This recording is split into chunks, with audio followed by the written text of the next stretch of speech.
تو یہ شیطان کے راستوں کی اتباع ہے، یعنی یہ وہ کام ہے جس سے انسان 100% گناہ میں پڑ جاتا ہے۔ تو اللہ میاں نے کہا کہ پورے شیطان کو فالو کرنا تو دور کی بات، اس کے راستوں کو بھی فالو نہ کرو، کیونکہ اگر تم شیطان کے راستے کو فالو کرو گے تو اس راستے پہ پھر چلنا بھی شروع کر دو گے۔ اس کی مثال ایسے جیسے ہم کہتے ہیں نا بھائی کسی نے حیدرآباد جانا ہے تو پہلے تو حیدرآباد کا راستہ تلاش کرے گا نا، وہ جب راستہ ملے گا تو پھر حیدرآباد کی طرف چلے گا۔ تو اللہ نے یہاں احتیاط کا حکم دیا کہ پورے شیطان کو فالو کرنا تو دور کی بات، وہ کام بھی نہ کرو جس سے شیطان کے ٹریک پہ آ کے کھڑے ہو جاؤ۔ تو ایسی خبروں میں اور ایسی افواہوں پہ اور ایسی باتیں جو پروپیگنڈے کے لیے پھیلائی جاتی ہیں، ان باتوں کو ان پہ کان ہی نہ دھرا کرو، کیونکہ سنو گے، غور کرو گے، وسوسے پیدا ہوں گے، پھر آگے نقل کرو گے، اچھے بھلے لوگ اس سے بدنام ہو جائیں گے اور اللہ کا عذاب تمہارے اوپر آئے گا۔ تو آج بھی یہ آیت اس کی واضح دلیل ہے کہ ہم جو ادھر ادھر پروپیگنڈے کی خبریں سنتے ہیں اور پھر اس پہ تجزیہ کر رہے ہوتے ہیں، بھائی جب تک یقین نہ ہو کسی خبر کو، اس کے بارے میں دھیان ہی نہ دیا کرو، اس کو آگے پھیلایا ہی نہ کرو۔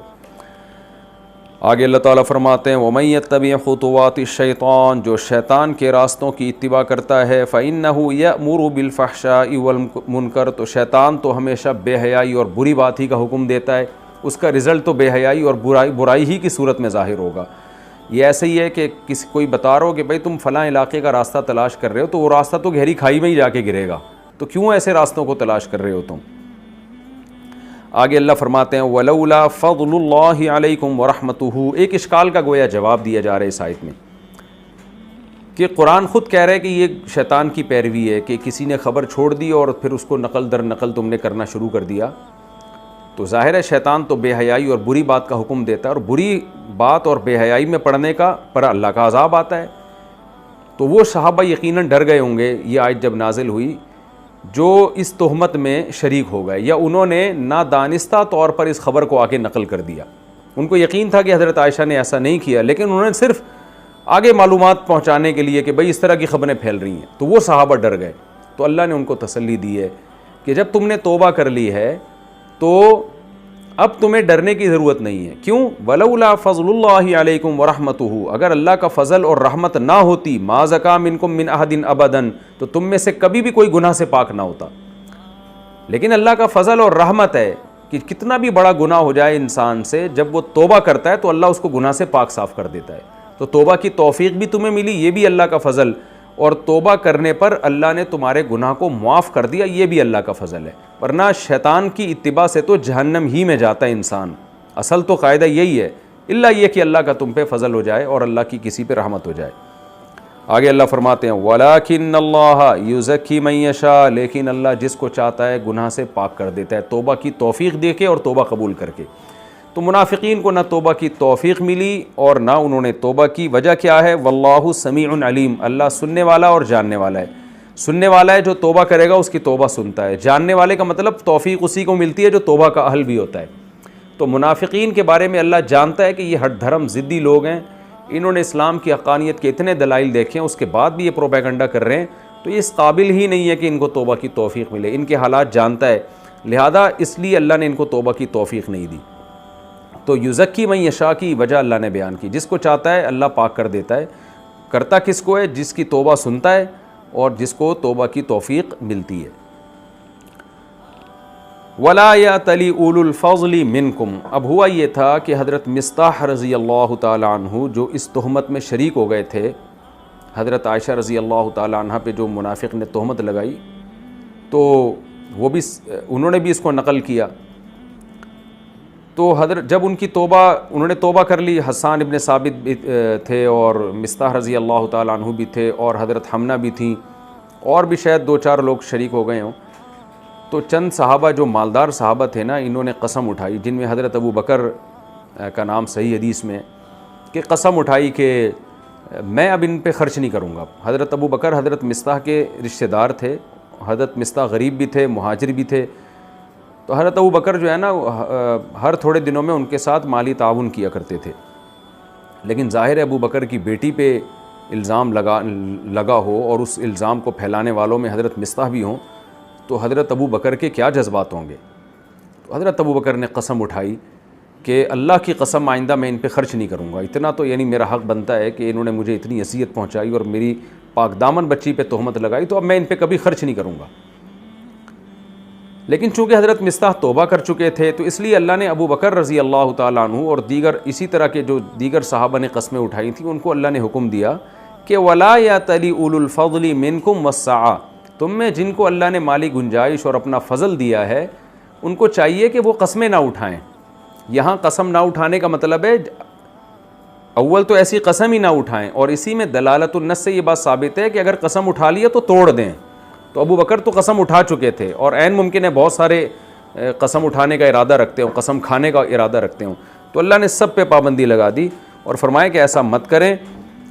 اور اس بارے میں قسم نہ اٹھائیں کہ وہ ان یؤتوا اولی القربى والمساکین والمہاجرین فی سبیل اللہ، کہ وہ قرابت داروں کو اور مسکینوں اور مہاجروں کو جو اللہ کے راستے میں جنہوں نے ہجرت کی ہے، کیونکہ یہ سارے صحابہ مہاجر بھی تھے، مسکین بھی تھے اور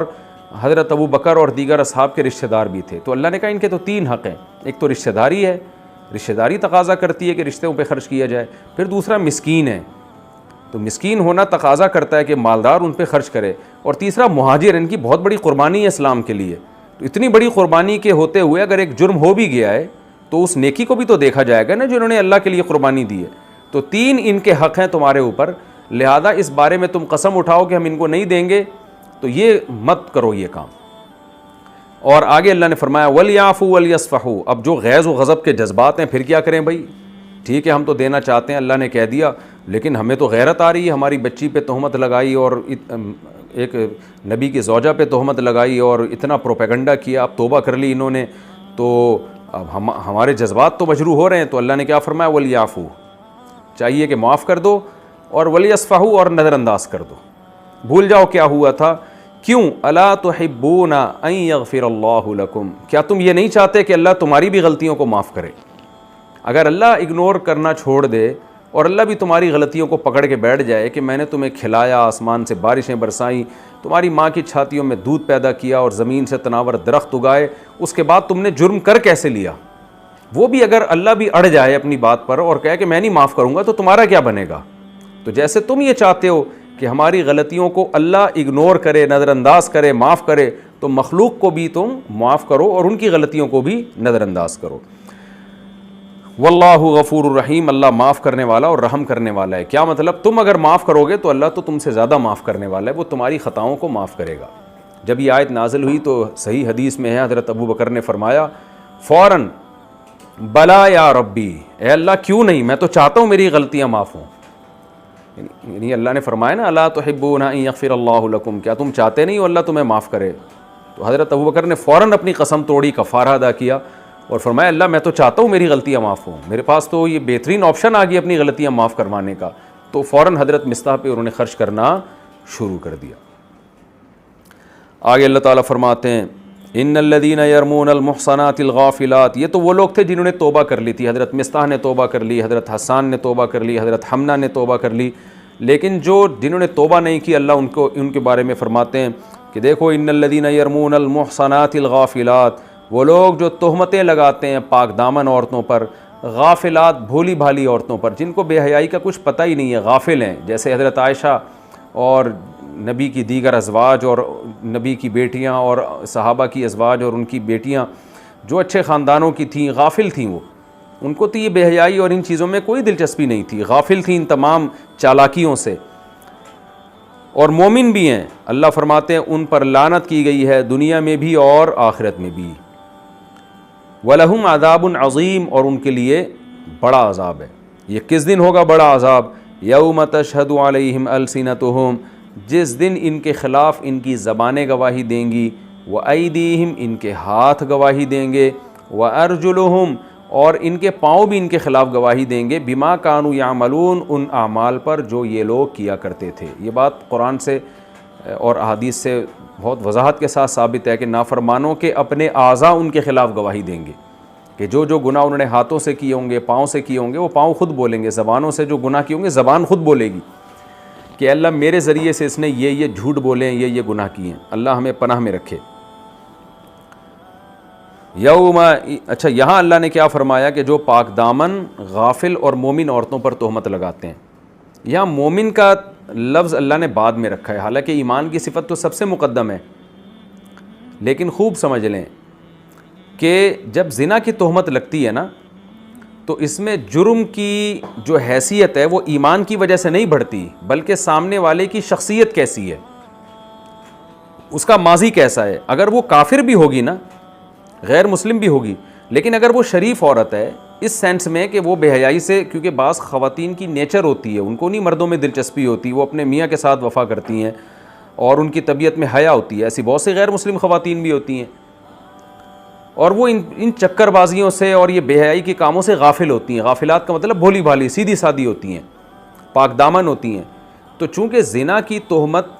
جب لگتی ہے تو پاک دامن اور سیدھی سادی عورتوں پہ جب زنا کی تہمت لگتی ہے تو یہ وصف ایسا وصف ہے پاک دامنی اور بھولا بھالا ہونا یا بھولی بھالی ہونا کہ اس سے جرم بہت بڑھ جاتا ہے، یعنی ایسی عورتوں پہ تہمت ان عورتوں کی زیادہ تکلیف کا ذریعہ بنتی ہے، چاہے وہ کافر ہی کیوں نہ ہو۔ جبکہ کوئی عورت اگر بے شک مسلمان بھی کیوں نہ، لیکن وہ طوائف ہے، وہ بے حیا ہے، وہ بیہودہ حرکتیں کر رہی ہے، بے پردہ گھومتی ہے، مردوں کے ساتھ فری ہو رہی ہے، اس میں شرم ہی نہیں ہے، وہ غافل عورتوں میں نہیں ہے بلکہ اس کی ساری چالاکیاں پتہ ہیں، تو ایسی عورت پہ تہمت لگتی ہے تو یہ تہمت لگنا اتنا برا نہیں سمجھا جاتا، اس میں اس کی بے عزتی زیادہ نہیں ہوتی۔ تو اس لیے اللہ تعالیٰ نے اس جرم کی شناعت کو، برائی کو بڑھانے کے لیے اللہ نے عورت کی، یعنی جس عورت پہ زنا کی جھوٹی تہمت لگ رہی ہے نا، تو وہ عورتیں جو پاک دامن ہوں اور بھولی بھالی ہوں، ان کی اس بھولے پن کو اور پاک دامنی کی صفت کو اللہ نے پہلے نمبر پہ ذکر کیا ہے، کیونکہ ایسی عورتوں پہ تہمت لگنا زیادہ برا عمل ہے، کیونکہ وہ تو اس چیزوں سے بالکل غافل ہیں، ان کو تکلیف بھی بہت زیادہ ہوتی ہے چاہے وہ کافر ہی کیوں نہ ہو۔ تو اس لیے اللہ نے یہاں مومن ہونے کی صفت بعد میں بیان کی آخر میں، کہ اگر وہ کافر ہونے کے بجائے مومن ہو تو اور زیادہ بڑا جرم ہے، لیکن پہلی جو ان کے اندر دو کوالٹی ہیں، غافلات اور محسنات، یہ کوالٹیز ایسی ہیں کہ ان کی وجہ سے جرم کی شناعت بڑھ جاتی ہے۔ پھر تیسری ایک اضافی ہے کہ مومن بھی ہیں وہ، تو یہ تو اور بڑا جرم ہے کہ مومن عورت پہ زنا کی تہمت لگانا۔ تو یہ خوب اچھی طرح سمجھ لیں، یہ اللہ نے مومن کی صفت کو بعد میں کیوں ذکر کیا اور محسنات اور غافلات کی صفت کو پہلے کیوں ذکر کیا۔ اس سے بھی پتہ چلتا ہے کہ کسی غیر مسلم عورت بھی اگر کوئی شریف ہے اور برائی سے زنا سے بچتی ہے، اس پہ زنا کی تہمت لگانا بھی بہت بڑا جرم ہے۔ وجہ اس کی ہے کہ اللہ تعالیٰ نے محسنات اور غافلات کی صفت کو پہلے بیان کیا ہے۔ زنا کے بارے میں عورت کا غافل ہونا اور محسن ہونا اس کو دیکھا جائے گا، پھر اس کے بارے میں فیصلہ کیا جائے گا کہ جس نے اس پہ تہمت لگائی ہے وہ تہمت میں کس قدر سچا ہو سکتا ہے۔ آگے اللہ تعالیٰ فرماتے ہیں ان پر دنیا اور آخرت دونوں میں لعنت اور ان پر کے لیے عذاب عظیم ہے۔ اور یہ چونکہ ساری آیتیں حضرت عائشہ کی پاک دامنی میں بیان ہو رہی ہیں تو اس سے صاف پتہ چلتا ہے کہ امی عائشہ محسنات میں بھی ہیں، غافلات میں بھی ہیں۔ غافلات ہونا محسنات سے اوپر کا درجہ ہے۔ پاک دامن تو ہر اس عورت کو کہتے ہیں جس نے اپنے آپ کو زنا سے بچا لیا ہو، وہ تمام عورتیں پاک دامن ہیں، لیکن غافلات ہر عورت میں نہیں ہوتی، غافلات یہ پاک دامن سے اوپر۔ کیا مطلب؟ بھولی بھالی سیدھی سادی، جو ان چالاکیوں اور اس قسم کی چیزوں میں انوالو ہی نہیں ہے۔ ان کے ایک عورت ہوتی ہے نا انوالو ہو سکتی ہے، اس کو سب کچھ پتہ ہے لیکن بچا کے رکھتی ہے اپنے آپ کو، اور ایک عورت ہے جو انوالومنٹ ہی نہیں ہے، اس کو ان چیزوں میں دلچسپی نہیں ہے۔ بہت سی عورتیں ہماری سوسائٹی میں الحمدللہ میجورٹی ایسی ہے کہ وہ باپ کے گھر سے رخصت ہو کے شوہر کے گھر میں آتی ہیں، ان کو دلچسپی ہی نہیں ہے، کوئی مرد ان سے ناجائز تعلق کی کوشش بھی کرے تو ان کو طبی طور پر نفرت ہوتی ہے اس عمل سے۔ تو ایسی عورتوں کو اللہ نے غافلات سے یہاں تعبیر کیا ہے۔ تو حضرت عائشہ کا محسن ہونا بھی پتہ چلا، پاک دامن ہونا بھی، غافل ہونا بھی، مومن ہونا بھی۔ تو اللہ فرماتے ہیں ایسے لوگوں پر دنیا اور آخرت میں لعنت اور ان کے لیے بڑا عذاب ہے، اور قیامت کے دن ان کے اعضاء ان کے خلاف گواہی دیں گے۔ یومئذ یوفیہم اللہ دینہم الحق، اللہ اس دن برحق بدلہ دے دے گا ان کو پورا پورا۔ یعنی دنیا میں تو آج بھی دیکھیں سیدہ عائشہ رضی اللہ تعالی عنہ پہ تہمت لگانے والے لوگ موجود ہیں،